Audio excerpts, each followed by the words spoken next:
I'm Logan Crawford, and right now on Spotlight, we're excited to introduce you to an amazing author. His name is Skip Ashworth. He has written a thrilling adventure called Josh and the Skeleton Christmas Eve Discovery. This gripping tale unfolds on a snowy Christmas Eve in Oklahoma, where young Josh and his dog Flash stumble upon a mysterious skeleton in an old pickup truck. We're delighted to have this very talented author join us here today on Spotlight. We thank our team at Authors Reputation Press for helping us put him in the spotlight today. And we ask viewers like you to support authors like him by subscribing to our channel and by purchasing his wonderful book. The links are below this interview. Skip, great to see you here today. I'm glad to be here. Loved your book. I love kind of dark, scary Christmas stories. I guess it's kind of the season. It's snowy, it's dark early. There's something mysterious about it. And if you think of the classics like A Christmas Carol or It's a Wonderful Life, they're all kind of dark, actually. Tell us a little bit about your inspiration for Josh and the Skeleton Christmas Eve Discovery. Well, it was kind of like the perfect storm. I typically have collected newspaper articles in case I wanted to use it for the future. And I had clipped out an article about a pickup truck in the general area where I live off into the road. But then one morning, I just woke up in that first chapter about Josh and the taking the hot shower. All just came together. And when I took writing classes, they always said that a book will take its own character. And I have to say, I truly experienced that. Once I started, it just kept going and unraveling. I'm not one that has a plan ahead. I just go with the flow. And like I said, it was a perfect storm. Awesome. So a little inspiration came to you. The words just started flowing, the ideas, and you just put it down on paper. And we're glad you did. It's a terrific book. Now, the Cheyenne legends are an important part of the story. Were you familiar with those prior to writing the story? And tell the folks a little bit at home how they play a role in your tale. No, I had to do research. And ironically, I wrote a lot of the book while drinking nice coffee in Starbucks or in the library in Clinton, Oklahoma. I was coaching and teaching in Clinton at the time, and my wife was still back. So I had back in Oklahoma City. So I had a lot of time, and I would go into the Clinton library, and that's where the Cheyenne area is right now.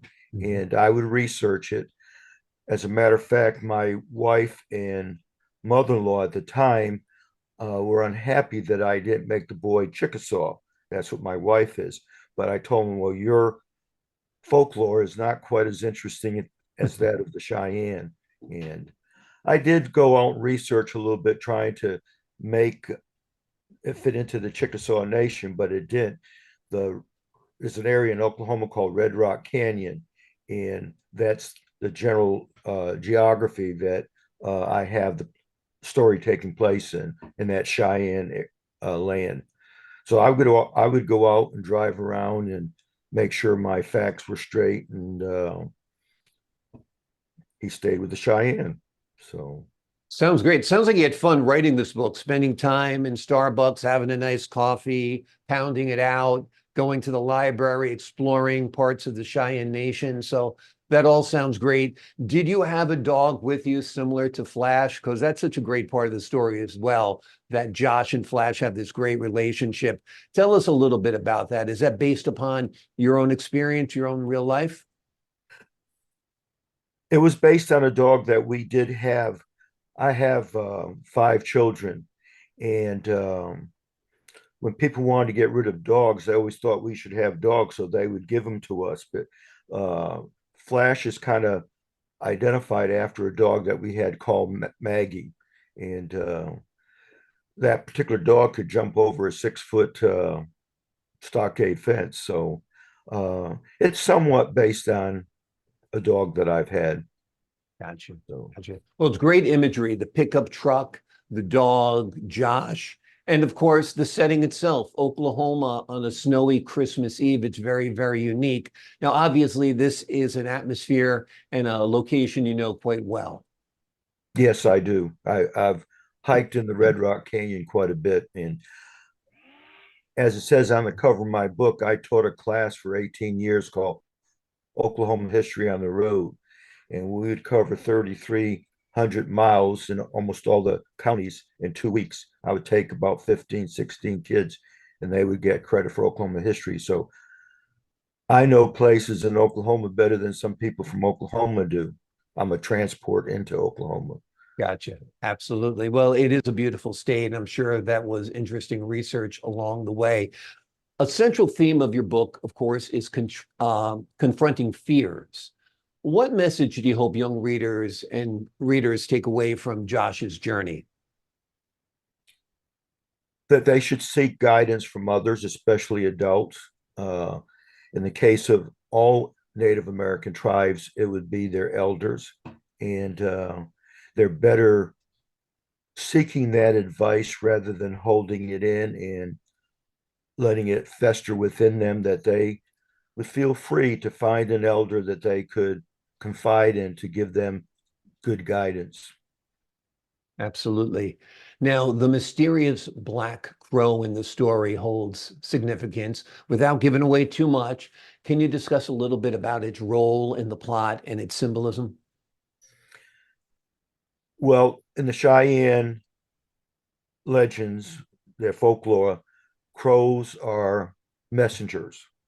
And as it says in the book, his grandfather, who he lived with, who had passed away, told him to pay attention to the messengers, which initially he wasn't doing. He was kind of putting it off. But the crow is very significant, and I'm in the process of writing a sequel to it. And that crow is still motivating him to find out who the chain that he finds at the end of the story in the pickup belongs to. Um, Back in the time that the book took place, it was not too well acceptable that there would be intermarriages between Native Americans and the whites. And that's part of the background of the story. And he's being pushed to find out who that necklace was supposed to go to. So that's going to be book two that you're Yes, writing right now. How far are you into that writing? about 28 chapters. It's Okay, a well, little long, that's it's a little longer book than the first one.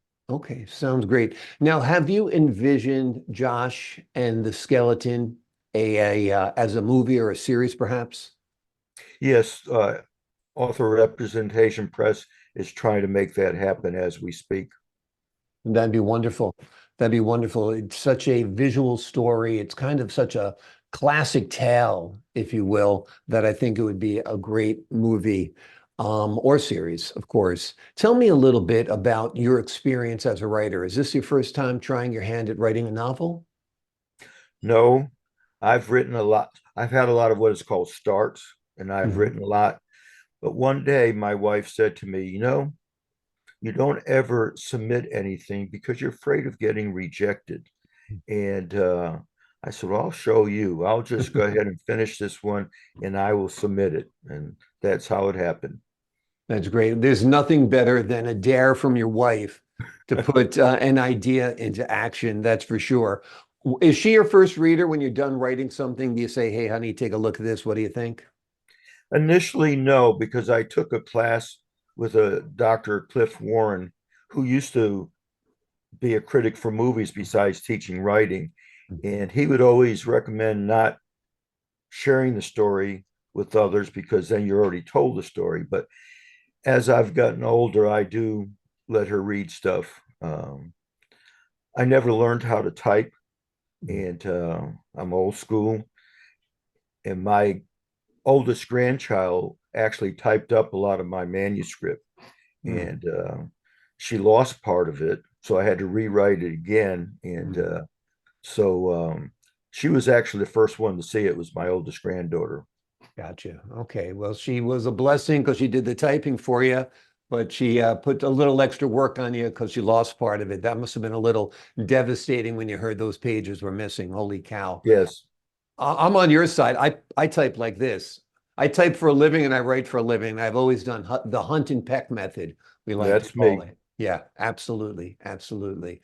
Well, Skip Ashworth has written a wonderful book. It is a thrilling adventure called Josh and the Skeleton, Christmas Eve Discovery. It is a gripping tale that unfolds on a snowy Christmas Eve in Oklahoma, where Josh and his dog stumble upon a mysterious skeleton in an old pickup truck. There's lots of great imagery. There's lots of great story here. It's a thrilling adventure. And good news, if you enjoy this book, book two is coming out in the not so distant future. Skip, thank you so much for joining us here today on Spotlight. I appreciate it. I enjoyed it, as a matter of fact. I'm glad you did, and I appreciate your time. I enjoyed our talk. To the folks at home, I'm Logan Crawford, thanking you for your time this time. Until next time on Spotlight.